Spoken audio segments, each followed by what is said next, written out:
Bon, en tout cas, merci beaucoup d'avoir répondu à mon invitation. Bah écoute, on est super contents, Ouais. super honorés aussi. Déjà, est-ce que vous pouvez Sans commencer problème. par présenter votre parcours? Donc nous, on est Caroline et Mathieu de Ma Vie Buissonnière et on accompagne vraiment les personnes qui veulent donner plus de sens à leur vie et qui veulent créer un peu leur mode de vie sur mesure. Ce qu'on a fait nous, il y a maintenant quelques années déjà. Et là, on est en direct de Kuala Lumpur. C'est ça. Et on est en Asie depuis avant-hier, c'est ça, hein, 2-3 jours, ouais, même pas. Ça. Et on y reste, après on va aller en Thaïlande pour 2 mois. Donc voilà. C'est ça, on se dit vraiment, si je devais rajouter quelque chose, digital nomade, vrai digital nomade, on aime bouger, on aime découvrir des pays, des cultures, des rencontres, des gens, bref. On aime vraiment ça et on se dit aussi entrepreneur multicasquette. En 2023, début 2023, on avait un appartement, on a tout vendu, nos affaires, l'appartement, tout. Voiture, véhicule, et totale. On est parti avec 2 valises, au Costa Rica. Et à la base, c'était vraiment une destination où justement on s'est dit, ben ça nous plaît, ça nous appelle, on va y aller, on va voir sur place. Et du coup, là-bas, après, on a acheté un terrain, on est en train de faire construire. Mais le but, c'est pas de s'y installer définitivement, parce que vraiment, on aime cette liberté de pouvoir travailler depuis n'importe où et de quand même bouger pas mal, un petit peu partout dans le monde. J'en viens qui était ma première question en fait. Quel est l'événement qui vous a poussé à tout vendre? C'est pas si vieux que ça en fait, 2023. Pourquoi tout d'un coup, ou pas tout d'un coup d'ailleurs, vous avez vendu maison, voiture, je crois que vous aviez un food truck avant. Qu'est-ce qui a été la goutte d'eau qui vous a motivé là? Ça n'a pas été, comme je t'ai dit, de suite, il y a 2 ans, cette décision de partir. Elle était là depuis un petit moment, depuis quelques années. Mais pour tout te dire, on n'est pas parti avant, même si l'envie était là, parce que je voulais que ma fille ait 16 ans avant que je parte de la France. Voilà. Elle était jeune pour moi et je me dis à 16 ans, quand elle arrivera à ses 16 ans, elle aura d'autres hommes dans sa vie que son papa. Donc je me dis, voilà, elle sera plus sereine et ce sera moins compliqué de partir. Mais sinon, on avait cette envie, oui, on avait c'était là-dedans. Depuis un moment. Hein. Moi, ça. J'ai toujours voulu partir. À la base, je voulais partir faire le tour du monde et puis ça s'est transformé en plus en slow travel, vraiment, en de découvrir des endroits, mais s'y poser un moment, tu vois, avoir vraiment un lieu de vie. Et en fait, oui, pour revenir un peu en arrière, donc on avait un food truck ensemble de 2017 à 2020 à peu près pendant 3 ans. Et puis il y a eu le confinement et là on s'est dit ok, on a pu faire le point sur nos vies et tout ça. Et c'est là qu'après on a fait plein de formations, on s'est reconverti, on a fait l'école de coaching de David Laroche pendant 2 ans. Enfin, on a fait plein de formations. Et c'est là qu'on a vendu notre food truck, donc en 2020, et qu'on est parti vraiment sur des business transportables avec nous. Dans un sac à dos. Et puis 2023, voilà, il nous a fallu vraiment 3 ans pour se former, savoir qui on voulait vraiment accompagner, qu'est-ce qu'on voulait faire exactement. Et je pense que c'est fin 2022 qu'on a pris vraiment la décision et qu'on a dit ok, on quitte tout et on vend tout et on s'en va. C'est ça, plus le travail sur nous-mêmes, parce qu'il y avait du boulot sur nous dans le couple, parce qu'on n'était pas ces personnes-là. Ouais. Et sur le travail du mindset aussi. Il a fallu changer, déconstruire et pas mal de croyances limitantes pour justement se dire, mais ouais, en fait, c'est possible. C'est possible parce qu'on te parle du food truck, mais on a carrément quitté une prison pour s'en remettre dans une autre. Et elle était bien plus petite, celle-là. Ouais, celle avec le food truck. Et du coup, c'était vraiment de prendre cette décision. C'était pas une fuite, en fait, de partir. C'était vraiment choisi et on était prêts. Et voilà, c'était vraiment le but, c'était pas de tout quitter pour fuir et aller reporter nos problèmes ailleurs. Non, on a d'abord réglé tout ce qu'on avait à régler et puis on est parti pour de nouvelles aventures. En fait, la magie du confinement, ça nous a amené du temps, en fait, pour se poser les bonnes questions. Et généralement, quand on se pose les bonnes questions, on a les bonnes réponses. Et ça a été un déclic, mais juste magnifique, quoi, de se dire, en fait, mon amour, il y a autre chose. Regarde, j'ai découvert autre chose, un autre monde, un autre univers. Et pour rentrer dans le vif du sujet qui m'intéresse un peu beaucoup, comment vous avez fait pour vendre appartement, voiture? Combien de temps ça vous a pris? Qu'est-ce que vous avez fait de vos affaires? Est-ce que vous avez un vide, de stockage quelque part? Ouais. On va tout te dire. Donc du coup, pour faire un peu une rétrospective, on a décidé fin 2022, si je dis pas de bêtises, de partir. Et à la base, on s'était dit, pourquoi pas la République dominicaine, parce qu'on avait quelqu'un sur place. Donc on est d'abord parti en voyage là-bas. Et, en repérage. Et au final, ça nous a pas plu. Et du coup, on a décidé d'aller au Costa Rica. Et en parallèle de ça, en fait, on s'est dit, OK, on va vendre l'appartement. On va s'occuper en fait de toutes nos affaires. Et vraiment, le but, c'était d'anticiper pour que justement, on n'arrive pas au dernier moment avec toutes nos affaires, etc. Donc en fait, on a pris la décision de vendre notre appartement, déjà tout seul, et meubler. Comme ça, on s'est dit, les tout meubles seul, sont avec, voilà, c'est sans agence. Sans agence, ouais. Et de le vendre meublé, comme ça déjà, on n'avait pas à s'occuper de nos meubles. Il faut savoir que déjà, on louait notre appartement l'été, parce qu'on habitait dans une station balnéaire au Grau-du-Roi, dans le sud de la France. Et du coup, on avait vraiment mis déjà ce rapport aux objets en se disant, OK, tout ce qui est dans l'appartement, ça peut être cassé, ça peut être... voilà, c'est que grave. Du matériel, c'est pas grave. Donc déjà, on avait fait un petit travail avant de mettre en vente l'appartement sur le matériel. Donc ça n'a pas été un souci de vendre meublé. Et puis après, on s'est vraiment organisé, on a fait du tri un peu pièce par pièce en se disant, OK, on va faire un tas d'affaires qu'on vend, un tas d'affaires qu'on donne et vraiment... Un tas d'affaires qu'on garde. Ouais, qu'on garde. Et ça a été vraiment organisé. Enfin, moi, j'aime bien en plus anticiper, organiser et structurer. C'est vrai que ça a été beaucoup plus fluide. Yes, carrément. Et ce qu'on a fait du coup... C'est exactement la démarche qu'il faut avoir. Faire des tas à donner, à jeter, à vendre ou à garder. Et tu as suivi une méthode? Vous êtes allé chercher des livres, des podcasts sur le sujet ou plutôt de nature absolument pas. C'est fait naturellement. Ouais. C'est de nature organisée, elle est là. Et du coup, ouais, j'avais vraiment ce truc de dire, ouais. C'est vrai. Et du coup, ce qu'on a fait, c'est que les tas qu'on avait des choses à vendre, on les a pris en photo et je les ai mis à la fois sur Le Bon Coin, à la fois sur Vinted quand c'était des habits ou des choses comme ça.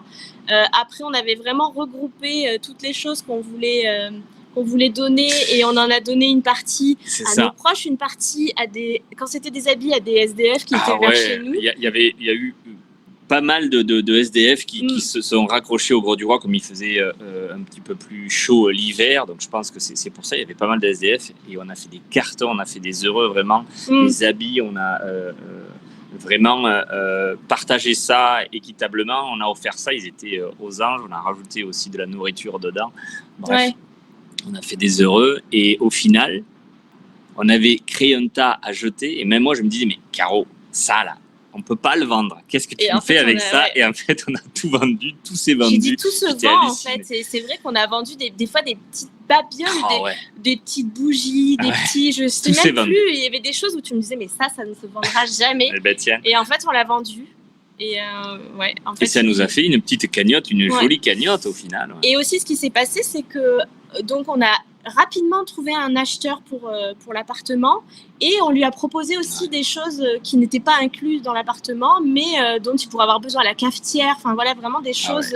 Il était, du coup, il était super all inclusive. En une semaine, on l'a vendu. Et d'ailleurs, comme le food truck, on l'a vendu en plein Covid, quoi, quand tout était fermé, plus personne pouvait se déplacer.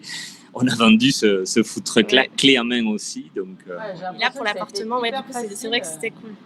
J'ai l'impression que ça a été hyper facile de vendre de ben alors, et souvent, ce que j'entends, c'est qu'au moment de vendre justement ou de donner ces objets, les gens ne savent pas quoi en faire.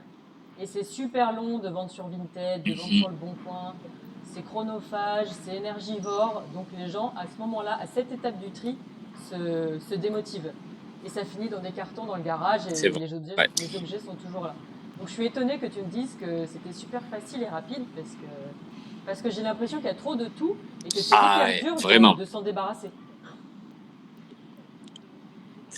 Alors après, par contre, on s'est rendu compte qu'on avait accumulé, malgré tout, on avait déménagé, on est ensemble depuis 15 ans et on avait déménagé en 10 ans, on a dû déménager quand même 6 fois. Donc il y avait eu pas mal de tri au fur et à mesure. On a trié. Et surtout, là, ce qui s'est passé, j'ai oublié ce que je voulais dire.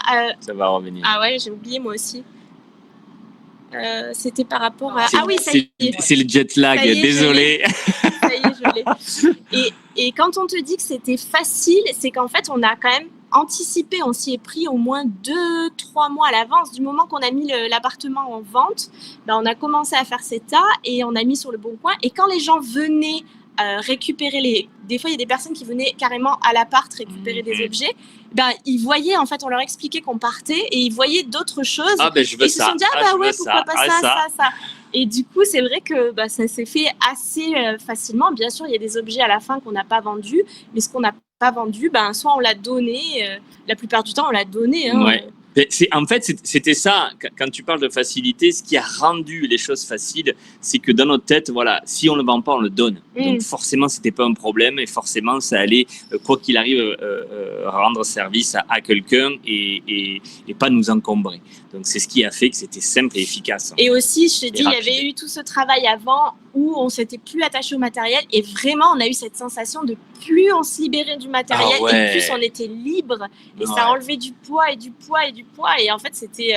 Je pense que ça a créé vraiment ce cercle vertueux de plus on vend et plus on est libre. C'est ça. Et du coup, ça a été beaucoup plus facile. Et quand on a fait cette démarche-là, on a découvert une phrase assez puissante qui nous a réconforté justement dans tout ce processus. C'est un gars qui disait « Ce que tu possèdes te possède ». Et c'est carrément ça, quoi. J'adore les petites phrases inspirantes comme ça, j'en mets beaucoup sur Facebook et sur les réseaux sociaux. Et pour revenir à ce que tu disais, où cette impression de liberté, en plus vous aviez un projet de voyage, donc j'imagine que plus vous vous débarrassiez de vos objets et plus vous vous approchiez de votre objectif de voyage, donc ça devait être assez surexcitant. Carrément, et en plus de ça, on avait fait une cagnotte justement dédiée à ça. En fait, cet argent devait nous servir après, justement pour le Costa Rica, pour investir, pour voyager. Je sais pas si on n'est pas arrivé jusqu'à 2000 et quelques. En vendant des babioles. Mais honnêtement, j'étais sur le cul, quoi. En vendant des petites babioles à 3 $. Non, c'est des euros. À 3 €. Ouais. Et on est arrivé jusqu'à presque 2000 €. On a vendu aussi le matelas. Enfin, vraiment, on a vendu un peu vraiment de tout, quoi. Du petit objet. Télévision, la totale. Ouais, c'est ça, de tout. Quand tu dis que vous avez donné ce que vous n'avez pas vendu, à qui vous avez donné? Parce que à des associations, à des proches? Alors, on a donné des choses à nos proches. Ceux qui voulaient, en fait, on avait fait un sac, on leur avait dit servez-vous vraiment ce qui va vous être utile et tout ça. Non, ça n'a pas été compliqué de donner parce qu'on a fini par. On a donné des vêtements chauds au SDF, des trucs qui allaient vraiment être utiles. Et après, on a fini à Emmaüs, d'autres choses aussi, mais il y avait des choses neuves dans le lot et on se disait.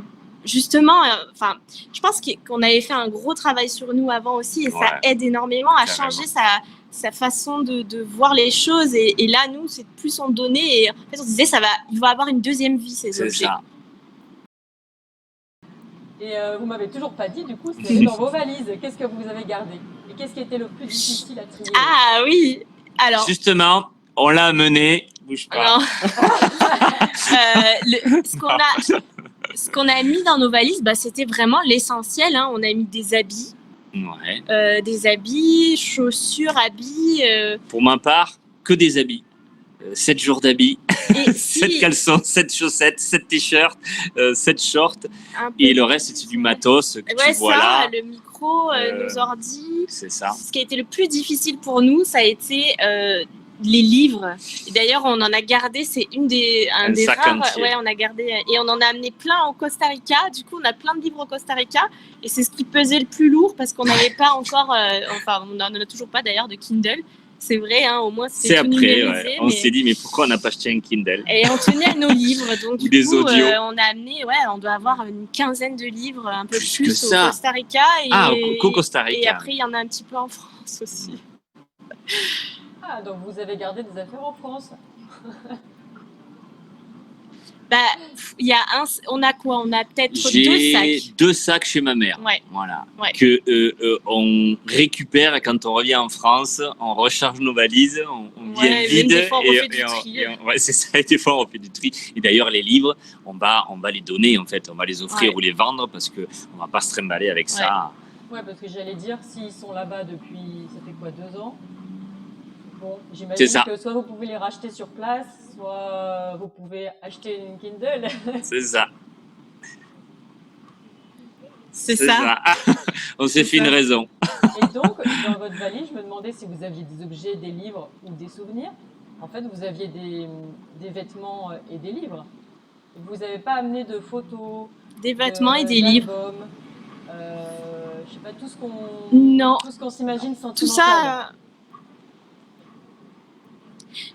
On avait tout sur nos téléphones. En fait, on avait toutes nos photos sur nos téléphones. Nos albums photos, ça fait partie des objets qui sont restés dans la valise, des valises chez ma mère. Voilà. Et après, un gros.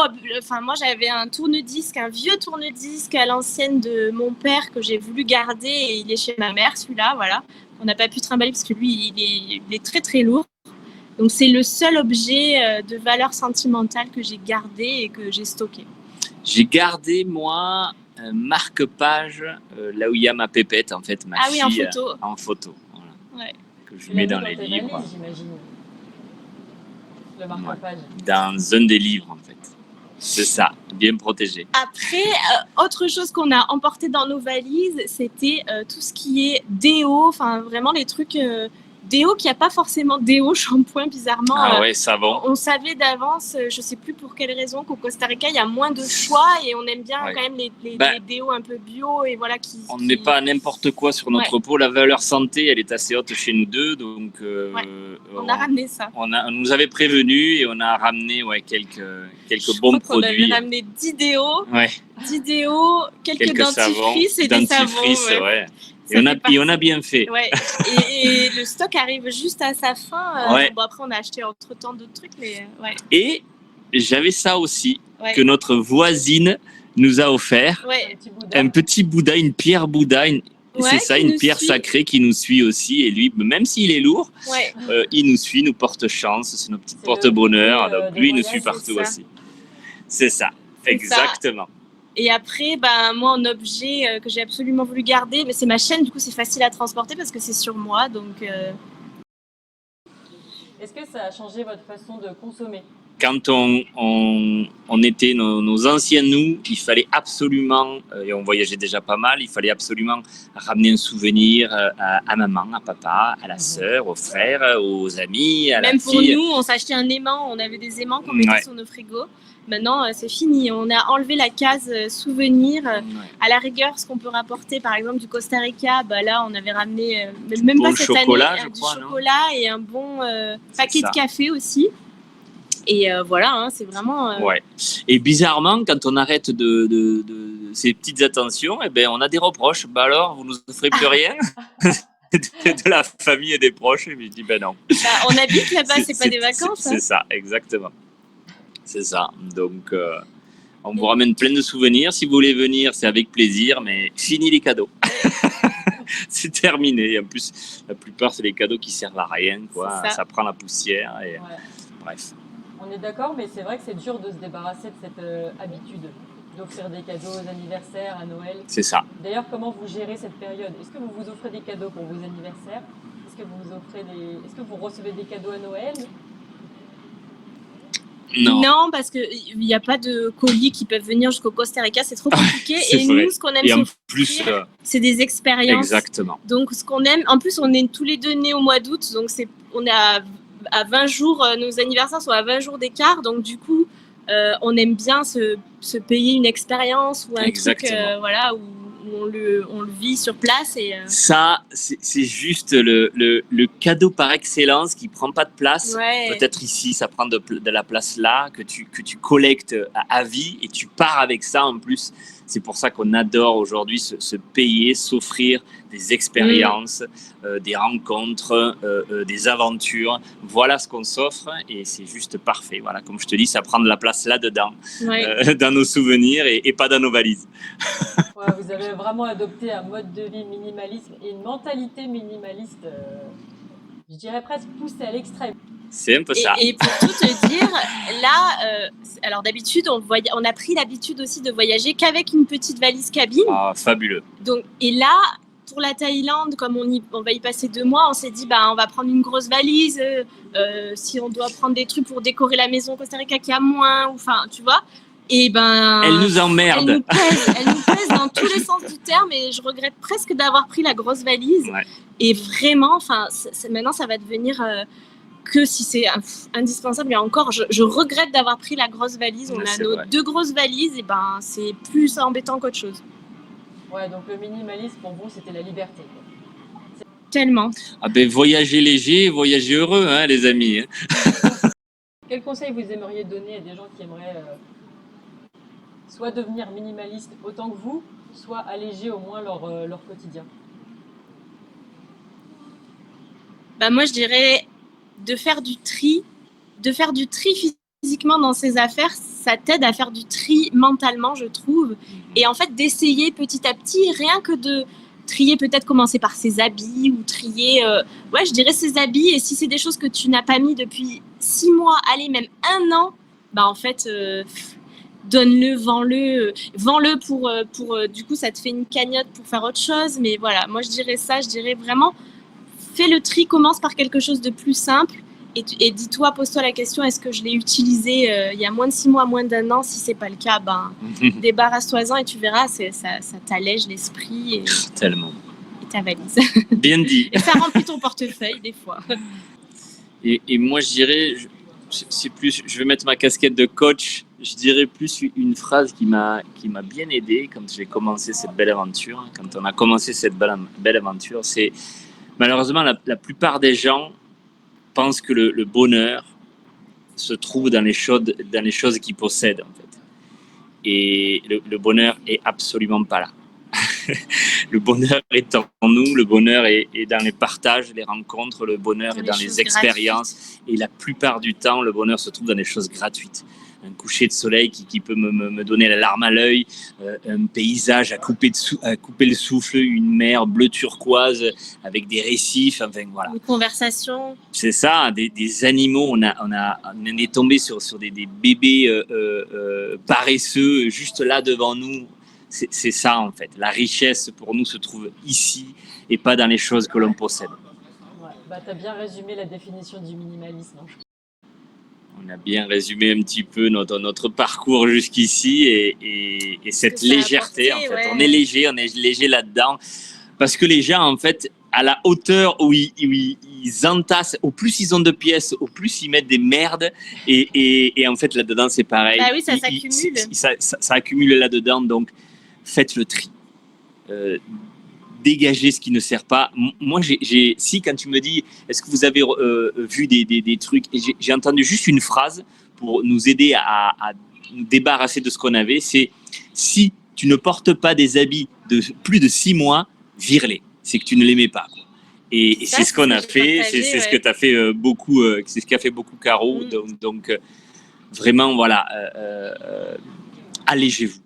Que ce soit ici ou dans vos affaires, allégez-vous et vous allez voir, c'est addictif même. Ouais, c'est que du bonheur. Merci beaucoup d'avoir répondu à mes questions. Je sais enfin ce qu'il y avait dans votre valise. Et c'est merci à toi. Oui, ça y est. Tu vois, c'est fou. Qu'est-ce que tu avais imaginé? Plus des photos souvenirs. C'est ça, plus de souvenirs, c'est ça? Justement, pas du tout des choses pratiques ou du Excellent. quotidien, mais vraiment des souvenirs. Pas des déos, quoi. C'est ça. Ah, mais du coup, j'ai envie de lancer un petit jeu à tous ceux qui écouteront cette interview. C'est de prendre des valises et de mettre les choses qu'ils aimeraient emporter si jamais ils devaient partir 6 mois. Allez, on va dire 6 mois, on va pas dire toute la vie. Trop bien. Carrément. Et s'ils pouvaient nous le mettre dans le commentaire, ce qu'ils mettraient en priorité, ce serait vraiment trop drôle. Bon, je vous remercie, je vous souhaite un bon voyage. Qu'est-ce que vous avez prévu là sur les prochains jours? Merci à toi. Là, on est sur Kuala Lumpur jusqu'à lundi. Et puis après, on va direction Chiang Mai pour un mois. Où on va ça. poser un peu nos valises, justement. Voir s'il fait bon y vivre. C'est ça. Et après, ensuite, un mois après, on descend à Jomtien, un peu plus dans le sud de la Thaïlande, pour voir aussi si, pourquoi pas, se poser un petit peu. Merci en tout cas. Hein. C'était un plaisir vraiment plaisir pouvoir répondre à tes questions. Eh ben merci.